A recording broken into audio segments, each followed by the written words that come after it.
14 రోజుల రిమాండ్ విధించింది. జూన్ 5 వరకు మహేశ్వరరావుకు రిమాండ్ విధించింది. ఉమా మహేశ్వరరావును పోలీసులు చెంచల్గూడ జైలుకు తరలిస్తున్నారు.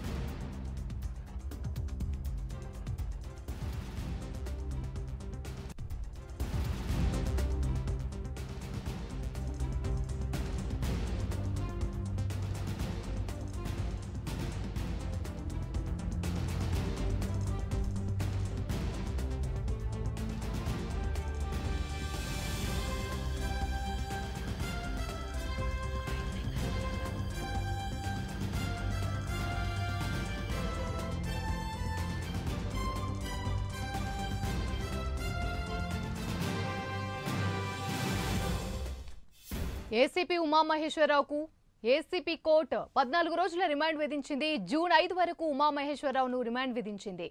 ఉమా మహేశ్వరరావును పోలీసులు చెంచల్గూడ జైలుకు తరలిస్తున్నారు.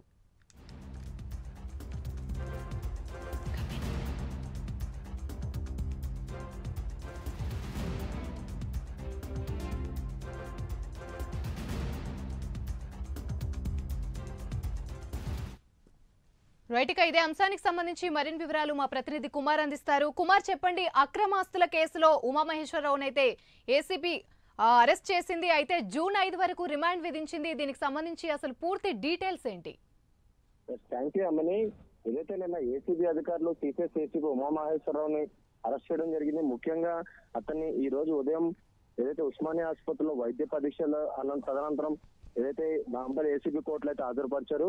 ముఖ్యంగా ప్రస్తుతం ఏదైతే 14 రోజులైతే ఉమామహేశ్వరరావుకి అయితే రిమాండ్ విధించారు. జూన్ 5వ తారీఖు వరకు కూడా రిమాండ్ విధిస్తూ కూడా నాంపల్లి కోర్టు అయితే ప్రస్తుతం నోటీస్ అయితే ఇవ్వడం జరిగింది. ముఖ్యంగా ఏదైతే నిన్న ఉదయం నుంచి కూడా ఏసీబీ అధికారులు ఉమామహేశ్వరరావు ఇంట్లో పూర్తిగా తనిఖీలు అయితే చేపట్టారు. ఏదైతే ఆదాయానికి మించిన ఆస్తులు ఉన్నాయనే నేపథ్యంలో అతనిపై ఆరోపణలు వచ్చిన నేపథ్యంలో అతనిపై అయితే ఈరోజు నిన్న ఉదయం నుంచి కూడా ఏదైతే సోదాలు అయితే నిర్వహించడం జరిగింది. ముఖ్యంగా ఈ సోదాల్లో కూడా పలు కీలక డాక్యుమెంట్లు, అలాగే నగదు, అలాగే స్థిరాస్తి పత్రాలు, అలాగే కేసు డైరీకి సంబంధించి చాలా మట్టుకు అయితే ఏసీపీ అధికారులు అయితే స్వాధీనం చేసుకున్నారు. ముఖ్యంగా ఏదైతే బెనామీతో సంబంధించి కొన్ని బెనామీతో కలిపి వ్యాపారాలు చేసినట్లు, అలాగే పలువురు పోలీసులతో కలిపి వ్యాపారాలు చేసినట్లు కూడా ఏసీపీ అధికారులు అయితే గుర్తించారు.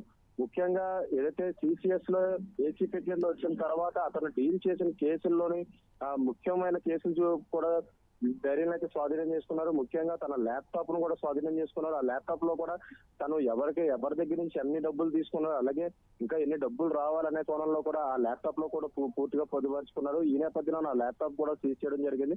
అలాగే మరొక పక్క నగదును కూడా తన అత్తమామల ఇంట్లో దాచిపెట్టిన విషయం కూడా ఏసీబీ అధికారులు అయితే గుర్తించారు. ఇవన్నీ కూడా ఒక ట్యాబ్ లోని సేవ్ చేసుకున్నారు. ఆ ట్యాబ్ ను కూడా ప్రస్తుతం ఏసీబీ అధికారులు అయితే సీజ్ చేయడం జరిగింది. ముఖ్యంగా సాహితీ ఇన్ఫాటెక్ కేసుకు సంబంధించి ఉమామహేశ్వరరావు ఇన్ఛార్జ్ కింద ఉన్నారు.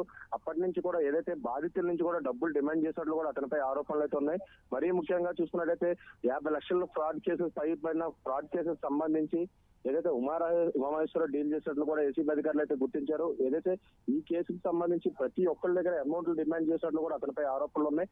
అలాగే మరొక పక్క సివిల్ కేసులు అన్ని కూడా ఏదైతే క్రిమినల్ కేసులుగా మార్చి ఏదైతే వారి దగ్గర నుంచి కూడా డబ్బులు డిమాండ్ చేసినట్టు కూడా ఉమామహేశ్వరరావుపై ప్రస్తుతం ఆరోపణలు ఉన్న నేపథ్యంలోనే నిన్న ఉదయం నుంచి కూడా ఏదైతే తనిఖీలు అయితే నిర్వహించారు. తనిఖీల తదనంతరం కూడా నిన్న రాత్రి ఉమామహేశ్వరరావు అయితే అరెస్ట్ చేశారు. ఉమామహేశ్వరరావు అరెస్ట్ చేసిన తర్వాత ఈ రోజు ఉదయం ఏదైతే ఉస్మానియాలోని వైద్య పరీక్షలు నిర్వహించి ఆ తర్వాత నాంపల్లి ఏసీబీ కోర్టులో అయితే హాజరుపరిచారు. ప్రస్తుతం జూన్ 5 వరకు కూడా ఏదైతే ఉమామహేశ్వరరావుకి అయితే రిమాండ్ విధించడం జరిగింది. Right, thank you.